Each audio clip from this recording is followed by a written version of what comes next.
पिछले वीडियोस में त्रिकोणमिति के आपको बताया गया कुछ कोणों के त्रिकोणमितीय अनुपात, जिसमें हमने 0 अंश का, 30 अंश का, 45 अंश का, 60 अंश का, 90 अंश का कोण का मान छवो त्रिकोणमितीय अनुपात का किस प्रकार से ज्ञात करते हैं, किस प्रकार से याद रखें, सब बताया गया और उस पे आधारित कुछ उदाहरण बताए गए। बाकी क्वेश्चन कई ठो PDF में भेजा गया है और वीडियो में भी बताया गया है। बाकी जो बचे हैं आप लोग लगाएंगे, नहीं आएगा तो उसको ग्रुप में शेयर करेंगे, क्वेश्चन आपको बताया जाएगा। उसके आगे की टॉपिक है समकोण त्रिभुजों का निर्धारण। क्या है टॉपिक, ध्यान से पढ़ेंगे। समकोण त्रिभुजों का निर्धारण, कि समकोण त्रिभुज का निर्धारण हम कैसे करेंगे। तो आप एक चीज जानते होंगे कि किसी भी त्रिभुज के 6 भाग होते हैं। आप पिछली कक्षाओं में पढ़ चुके होंगे, किसी भी त्रिभुज के 6 भाग होते हैं। कौन कौन से? एक तो हो गया कोण A, एक हो गया कोण B और एक हो गया कोण C। तो 3 कोण हो गए। बाकी 3 इसकी क्या है? भुजाएं हैं। भुजा AB, भुजा BC और भुजा AC। तो किसी भी त्रिभुज के 6 भाग होते हैं, 3 कोण और 3 भुजाएं। हमेशा शीर्ष को या कोण को capital A, capital B, capital C से अक्सर लिखते हैं और इनके भुजाओं को स्मॉल a, स्मॉल b और स्मॉल c से लिखते हैं। अब बात यह है किस भुजा को हम स्मॉल a से दिखाएं, किस भुजा को स्मॉल b से दिखाएं, किस भुजा को स्मॉल c से दिखाएं। तो इसके लिए एक तरीका बताया गया कि कोण A, जहां पे हम कैपिटल कोण A लिखे हैं, उस कोण A के सामने की भुजा को स्मॉल a से दिखाएंगे। कोण A के सामने की भुजा को स्मॉल a, उसी अनुसार कोण B के सामने की भुजा को स्मॉल b और कोण C के सामने की भुजा को स्मॉल c। तो इस प्रकार से त्रिभुज के 3 कोण हो गए, A, B, C, 3 भुजाएं हो गई A, B, C। तो किसी भी त्रिभुज की रचना हम कब कर सकते हैं? ये भी कंपटीशनों में, एग्जाम में पूछा जाता है कि त्रिभुज की या किसी भी त्रिभुज की रचना या त्रिभुज का निर्धारण संभव है यदि 4 कंडीशन दिए रहेंगे। उन चारों कंडीशन में से हमें बताना है किस कंडीशन में त्रिभुज का निर्धारण नहीं हो सकता। तो वह एक ही कंडीशन है, कब? जब किसी त्रिभुज के 3 कोण दिए गए हों। क्या दिए गए हों? केवल 3 कोण। जैसे एक कोण दे दिया जाए 30 अंश, 60 अंश, 90 अंश, केवल कोण दे दिया जाए या कोई भी और कोण दे दिया जाए। हम जानते हैं त्रिभुज के 3 कोणों का योगफल 180 अंश होता है। तो अगर कोण दिया है, आप रचना भी किए होंगे ज्योमेट्री में, कोई भी मान लीजिए कुछ भी ले लेते हैं, 60 60 60 ले लेते हैं, 60 60 60 होगा। किसी त्रिभुज के 3 कोण ही हैं, 6 × 18 180 होना चाहिए, उस त्रिभुज के कोण कहलाएंगे। लेकिन हम बिना, मान लेते हैं एक कोण बनाने के लिए हमने अपने मन से एक रेखा तो खींच दिया, इस रेखा का हमने एक बिंदु अपने मन से ले लिया, तो यहाँ से 60 अंश का कोण तो हमने बना दिया, ये मान लेते हैं 60 अंश का कोण हो गया। लेकिन अब इस रेखा पर अगला बिंदु कहाँ होगा, इस रेखा पर अगला बिंदु कहाँ होगा, ये निश्चित नहीं है। अब अगले 60 अंश के कोण को हम कहाँ बनाएं? यहाँ बनाएं कि यहाँ बनाएं, यहाँ बनाएं, इस पे कहाँ बनाएं? तो ये अगर किसी भी त्रिभुज के केवल 3 कोण दिए गए हैं, उस स्थिति में त्रिभुज का निर्धारण संभव नहीं है। 3 कोणों में से मान लीजिए 3 कोण दे दिया है, कोई बात नहीं, लेकिन कम से कम एक भुजा भी ज्ञात होनी चाहिए। 3 कोण दिया ठीक है, अच्छी बात है, 3 कोण दिया है, लेकिन कम से कम एक भुजा ज्ञात होना मस्ट है, जरूरी है। जब तक एक भुजा आपको ज्ञात नहीं होगी तब तक त्रिभुज का निर्धारण नहीं हो सकता। तो त्रिभुज के निर्धारण आप जान चुके होंगे कि केवल 3 कोण न दिया हो, 3 कोणों के साथ साथ कोई एक भुजा भी दी गई हो तो त्रिभुज का निर्धारण संभव है। अर्थात 6 अंग में से, त्रिभुज के 6 अंग होते हैं, तो इन 6 अंग में से 3 अंग अगर ज्ञात हो, ठीक है ना, इन 6 अंग में से 3 अंग अगर इस त्रिभुज के ज्ञात हो तो त्रिभुज की रचना संभव है, एक कंडीशन को छोड़ के। वो कंडीशन कौन सा है? कि त्रिभुज के 3 कोण न ज्ञात हो, क्योंकि 6 अंगों में से एक स्थिति ऐसी होगी जिसमें तीनों अंग उसके तीनों कोण आएंगे, तो केवल उसी स्थिति को छोड़कर, अर्थात त्रिभुज के तीनों कोण वाली स्थिति को छोड़कर बाकी जितनी भी स्थितियां हैं सभी स्थितियों में त्रिभुज का निर्धारण संभव है। ठीक है ना। अब यहाँ पे हमें पढ़ना है समकोण त्रिभुजों का निर्धारण। तो जिस विधि से त्रिभुज के बाकी अंगों का निर्धारण करते हैं वही क्या कहलाता है, त्रिभुजों का निर्धारण या त्रिभुज का निर्धारण करना। जिस विधि से हम शेष अंग को निकालते हैं, अब अगर 3 अंग ज्ञात हैं तो हम त्रिभुज का निर्धारण कर दिए, लेकिन उन त्रिभुज के निर्धारण करने के बाद बाकी के 3 अंगों को भी हमें ज्ञात करना पड़ता, वही क्या कहलाएगा, त्रिभुजों का निर्धारण। उससे हम त्रिभुज के बाकी भागों को ज्ञात करते हैं। अब ऐसी स्थिति आती है, जैसे मान लीजिए यहाँ पे ये तो हमने अब तक जो बताया ये था त्रिभुजों का निर्धारण, लेकिन हमें पढ़ना क्या है, समकोण त्रिभुजों का निर्धारण। तो आप ये जानते होंगे कि समकोण त्रिभुज में हमेशा एक कोण कितने अंश का होगा, 90 अंश का होगा। क्यों 90 अंश का होगा, क्योंकि त्रिभुज का नाम दिया गया है समकोण त्रिभुज। हमने मान लिया कोण भी 90 अंश का है, तो अगर समकोण त्रिभुज का निर्धारण करना है तो समकोण त्रिभुज का एक कोण तो पता है 90 अंश है, बाकी के कितने भाग बचे, 5 अंग अभी भी बचे हैं। उन 5 अंगों में से कोई 2 अंग और ज्ञात होगा, तभी तो जाके त्रिभुज का निर्धारण हुआ होगा। एक अंग तो ठीक है 90 अंश है, बाकी कोई 2 अंग और ज्ञात होंगे। अब वो दोनों अंग क्या क्या हो सकते हैं, कंडीशन देखिए। अगर कोण यदि कोण B बराबर 90 अंश, तब त्रिभुज के निर्धारण का पहला कंडीशन हो गया, एक अंग ज्ञात है। क्या हो सकता है, भुजा लिख लेते हैं। कोण A के सामने की भुजा स्मॉल a, कोण B के सामने की भुजा स्मॉल b, कोण C के सामने की भुजा स्मॉल c। तो आप देख रहे हैं एक अंग ज्ञात है। क्या अंग ज्ञात है, क्योंकि त्रिभुज कैसा है, समकोण है, इसलिए एक कोण ज्ञात है। और अभी हमने बताया त्रिभुजों के निर्धारण के लिए 3 अंग ज्ञात होना चाहिए। तो पहली कंडीशन है कि B और C ज्ञात हो। पहला कंडीशन क्या है कि B और C अर्थात 2 भुजाएं ज्ञात हो, त्रिभुज बन जाएगा। दूसरा कंडीशन A और C ज्ञात हो। B और C के अलावा क्या हो, A और C ज्ञात हो, 2 भुजा ज्ञात हो, एक कोण ज्ञात हो, त्रिभुज बन जाएगा। तीसरा है B और A ज्ञात हो।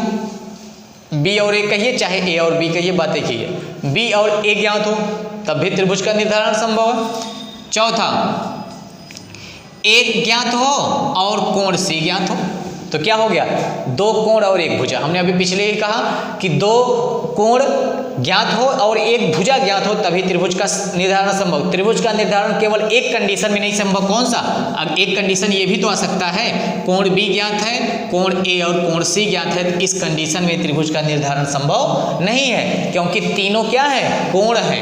इसमें संभव है, इसमें संभव, इसमें संभव, ये भी संभव है। अगली कंडीशन आपकी हो गई A के साथ कोण C ज्ञात हो या A के साथ कोण A ज्ञात हो, तब भी है।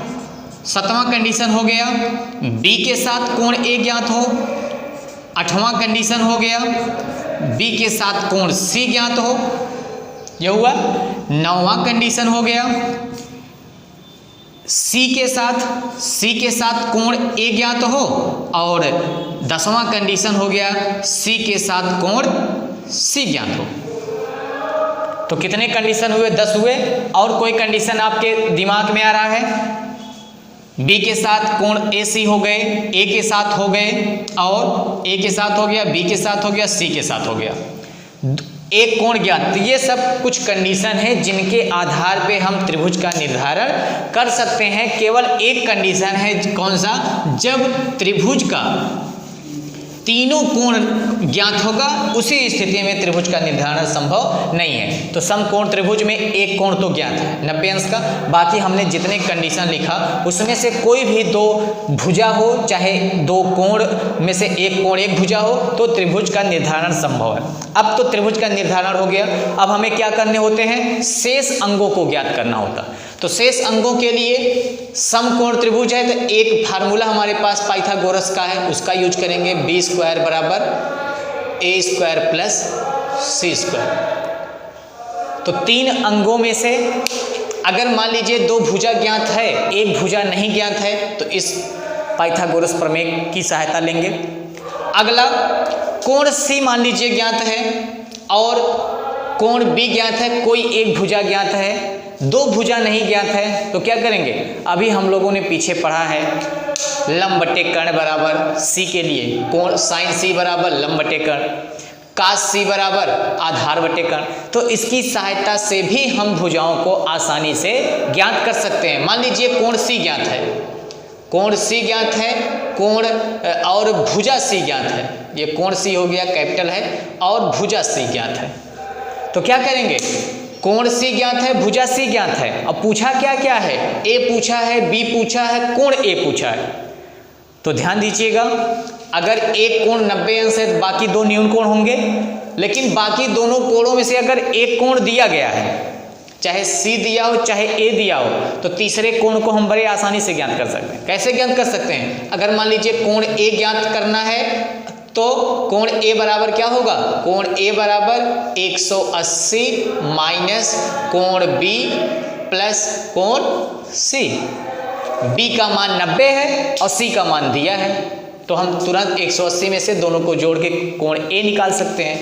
कोण ए दिया है, कोण सी निकालना है, तब भी वही काम, 180 माइनस कोण बी प्लस कोण ए। तो अगर एक कोण पहले से 90 अंश है पता है, बाकी दोनों न्यून कोणों में से अगर एक कोण सी या ए दिया है, तो तीसरे कोण को हम बड़े आसानी से त्रिभुज के तीनों योगफल का योगफल 180 अंश होता है, इसकी सहायता से ज्ञात कर सकते हैं। भुजाओं में से 2 भुजा दिया गया है, तीसरी भुजा निकालना है, तो हम बड़ी आसानी से पाइथागोरस प्रमेय की सहायता से ज्ञात करेंगे। लेकिन केवल एक भुजा दिया है, एक कोण दिया है, तो उसके लिए हम त्रिकोणमिति अनुपात की भी सहायता ले सकते हैं। तो इसे और अच्छे से समझने के लिए हम चलते हैं उदाहरण पे। उदाहरण देखिएगा, देखिए उदाहरण है समकोण त्रिभुज ABC के शेष अंग ज्ञात करो। उदाहरण लिखते हैं, उदाहरण नंबर 1, समकोण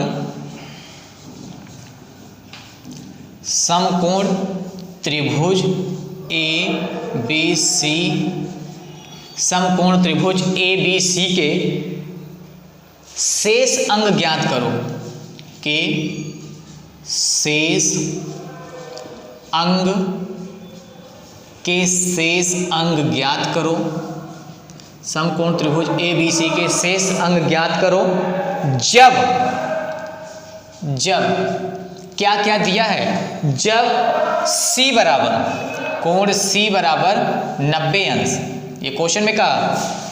और क्या क्या दिया है? A बराबर 3 और B बराबर √3। A बराबर 3, B बराबर √3। क्वेश्चन को ध्यान से समझेंगे। क्या लिखा है? समकोण त्रिभुज ABC के शेष अंग ज्ञात करो। अब यहाँ पे हमें ये नहीं बताना त्रिभुजों का निर्धारण संभव नहीं, आप खुद ही देख रहे हैं, एक कोण दिया, 2 भुजा दिया, त्रिभुज का निर्धारण संभव है। तो क्या करना? शेष अंग ज्ञात करना। 3 अंग दिया गया है, 3 अंग ज्ञात करना है। तो एक समकोण त्रिभुज हम बनाते हैं। इस समकोण त्रिभुज में देखेंगे क्या ज्ञात है क्या नहीं ज्ञात। अब यहाँ पे लिखा कोण C 90 है, तो जहाँ पे 90 अंश कोण बनता है उसका नाम हमने C लिखा। A और B आप फ्री हैं, कहीं भी लिख सकते हैं, A B लिख दिया। अब भुजा तुरंत लिखेंगे, A के सामने की भुजा स्मॉल a, कोण B के सामने की भुजा स्मॉल b, कोण A के सामने की भुजा कोण C के सामने की भुजा स्मॉल c। ये हो गया। 2 भुजा ज्ञात है, तो तीसरी भुजा हम पाइथागोरस प्रमेय से भी ज्ञात कर सकते हैं, या ठीक है पहले पाइथागोरस प्रमेय से ही ज्ञात करते हैं, क्योंकि अभी दोनों कोणों में से कोई कोण नहीं पता है। तो पाइथागोरस प्रमेय की सहायता लेते हैं। तो पाइथागोरस प्रमेय की सहायता से क्या होगा, या ऐसे भी लिख सकते हैं। देखिए अभी हमें A और B कोण को भी ज्ञात करना है, और आसान तरीका आपको बता दिया जाए। AB का मान ज्ञात है, तो चाहे हम A बटा B कर दें, चाहे B बटा A कर दें, कोई न कोई त्रिकोणमिति अनुपात जरूर मिलेगा। तो A बटा B करेंगे, कौन सा त्रिकोणमिति अनुपात मिलेगा? काट बी, किसके लिए ए बटा बी होगा, काट बी आधार बटे लंब, तो क्या होगा ए बटा बी बराबर काट बी। कोण बी के लिए ए बटा बी काट का अनुपात होगा या दिस इंप्लाइड दैट काट बी बराबर ए का मान है 3 और बी का मान है √3। अगर हम अंश और हर में √3 से गुणा कर दें, अंश में भी कर दें और हर में भी कर दें, तो अंश में आप देखेंगे मिलेगा 3√3, हर में क्या मिलेगा √3 मिलके 3 से 3 कट गया बराबर कितना आ गया √3, अर्थात काट बी का मान आ गया √3। और अभी आपने पिछले वीडियोज में पढ़ा है कि काट के कितने डिग्री का मान √3 होता है, तो काट 30 अंश का मान, कितने का मान, काट 30 डिग्री का मान √3 होता है। दिस इंप्लाइड दैट यहाँ से b का मान कितना आ गया, b का मान आ गया 30 डिग्री 30 अंश, तो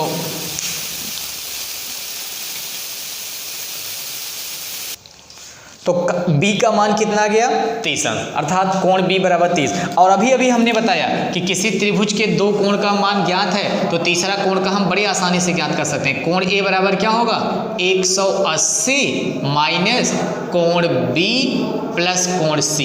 कोण b और c को जोड़कर 180 में से माइनस कर दिया जाए तो कोण a का मान आ जाए। b का मान कितना है 30 अंश, 30 अंश प्लस c का मान कितना 90, ऑलरेडी पहले से दिया है, बराबर 180 माइनस 9 3 12 120 बराबर कितना 60 अंश। तो एक मान यहाँ से आ गया कोण का। तो कोण के 6 भाग निकालने थे, अभी भी एक भाग बचा, क्या बचा, भुजा C का मान बचा। तो भुजा C का मान हम पाइथागोरस से भी निकाल सकते हैं। तो C बराबर क्या होगा, C² बराबर A² प्लस B²। पाइथागोरस की सहायता ले लेते हैं। A का मान है 3 का स्क्वायर प्लस B का मान है √3 का स्क्वायर, 3 का स्क्वायर 9, √3 का स्क्वायर 3, 9 3 12। तो C बराबर √12 और √12 का वर्गमूल कितना होगा 2√3। तो इस प्रकार से त्रिभुज के तीनों अंग ज्ञात हो गए। कौन कौन से, दो कोण का मान निकालना था, एक भुजा का। तो एक भुजा जो निकालना था उसका मान हो गया 2√3, बाकी दोनों कोण 30 अंश और 60 अंश। तो इस प्रकार से आप देख रहे हैं किसी भी समकोण त्रिभुज में अगर 3 अंग दिए गए हैं तो बाकी के 3 अंग हम बड़ी आसानी से निकाल सकते हैं। यहाँ पे a और b का मान दिया था, c का मान हमने पाइथागोरस से निकाला। कोण, एक कोण दिया था, 2 कोण निकालना था, तो जब 2 अनुपात, अगर एक कोण देगा तो 2 भुजा तो देगा, उन दोनों भुजाओं का आपस में अनुपात करेंगे तो किसी न किसी कोण के बराबर आएगा। तो उस त्रिकोणमितीय अनुपात से हम कोण का मान निकालेंगे, फिर उस कोण के आधार पे बाकी कोण का मान निकालेंगे और भुजा का मान तो हम पाइथागोरस प्रमेय से भी निकाल सकते हैं। तो इस प्रकार से और भी क्वेश्चन हैं जिसे PDF में भेजा गया सॉल्व करके। वीडियो में भी एक उदाहरण हमने आपको समझा दिया कैसे करना। इसके आधार पे आप एक्सरसाइज के क्वेश्चनों को हल करेंगे और जो नहीं आएगा उसको ग्रुप में पूछेंगे। बाकी इस पे कुछ और उदाहरण के साथ फिर आप लोगों को अगले वीडियोज में बताया जाएगा।